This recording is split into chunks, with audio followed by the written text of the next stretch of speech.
So, the 2021 season is nearly upon us, and you may be wondering, who is actually competing this year? What with all the team name changes and driver moves that have been going on recently? Well, to help you, we're going to take you through every team and driver on the grid for the 2021 Formula 1 season in just 10 minutes.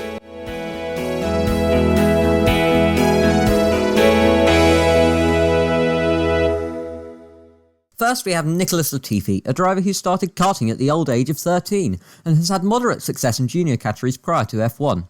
The Montreal-born Canadian entered F1 last year and is yet to score a single point, something that he'll be hoping to set right in 2021. Partnering him is George Russell, a driver who, unlike his teammate, won almost everything on his way into Formula 1.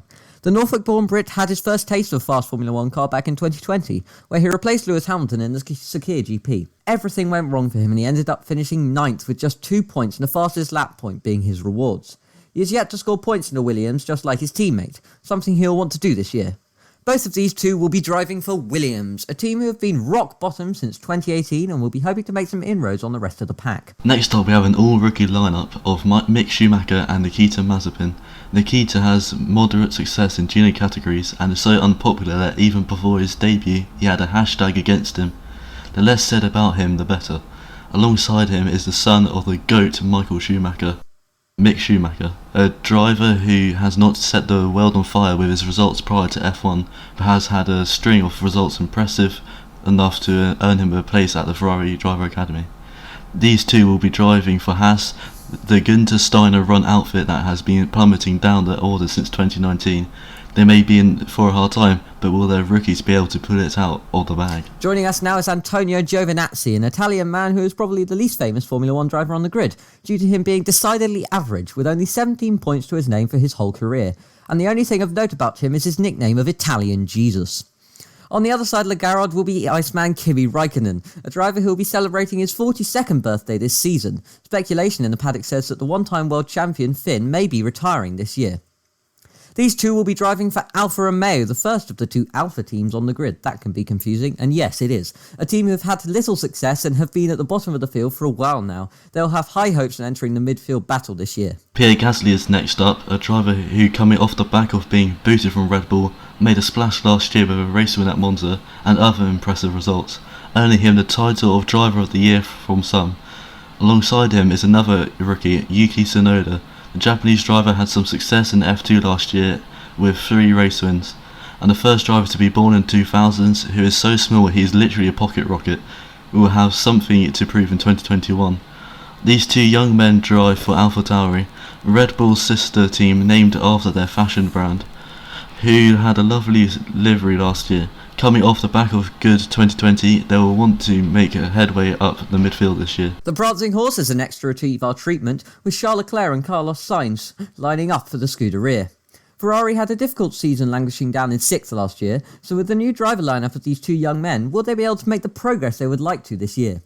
The two drivers are certainly acclaimed, with Charles Leclerc having an impressive junior career and good season at Ferrari in 2019, with multiple wins to his name, and Carlos Sainz coming off the back of his best season to date last year with McLaren. The newly named Alpine are next. The young Frenchman Esteban Ocon, who worked his socks off to get into F1, will have something to prove to the team this year, after a 2020 season in which he was thoroughly beaten by his teammate. Coming out of retirement is Fernando Alonso, hoping to relive some of the success he had with the team in 2005 and 6, when he won his 2 championships, though some doubts that Alpine's car and Alonso's age will result in a competitive team.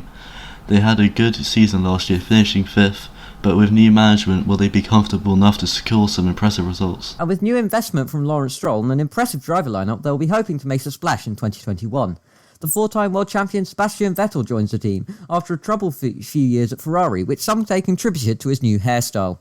Alongside him is Daddy's boy Lance Stroll, who had an impressive season in 2020, although he was beaten by his teammate. The drivers and team alike will all want to prove their worth this year, so we can expect a team ready to fight for points and maybe even podiums. The meme team are next, with Daniel Ricciardo and Lando Norris lining up inside the McLaren garage. Ricciardo jumped ship from Renault last year, where he had an impressive year with 2 podium finishes. Norris is starting his 3rd season with McLaren, and after a podium in Austria last year, he will want to enjoy more of that success. The team have been improving year on year since 2019, and with a new Mercedes engine, regarded to be the best on the grid, and an exciting driver lineup, will podiums be a more consistent event, or maybe even some wins down at Woking.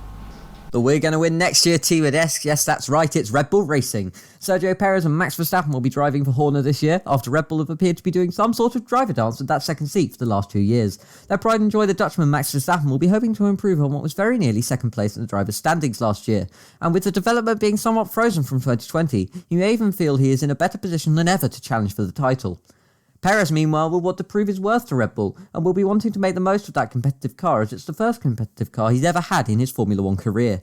He knows he's got to be strong to prove to Red Bull that he shouldn't be put in the second seat bin along with Gasly and Albon. Red Bull have got one last year with Honda, meanwhile, before going to another engine manufacturer that no one's really sure of, so Honda will try to give Red Bull a great engine for their final season. And with 2 strong drivers and a car already developed from 2020, will Red Bull challenge for both championships? Finally, we have Mercedes, a team who have been dominating the sport ever since 2014. They will want 8 consecutive double championships, and with a strong driver lineup and a car that has been focused on since October 2020, they look like the ones to beat yet again.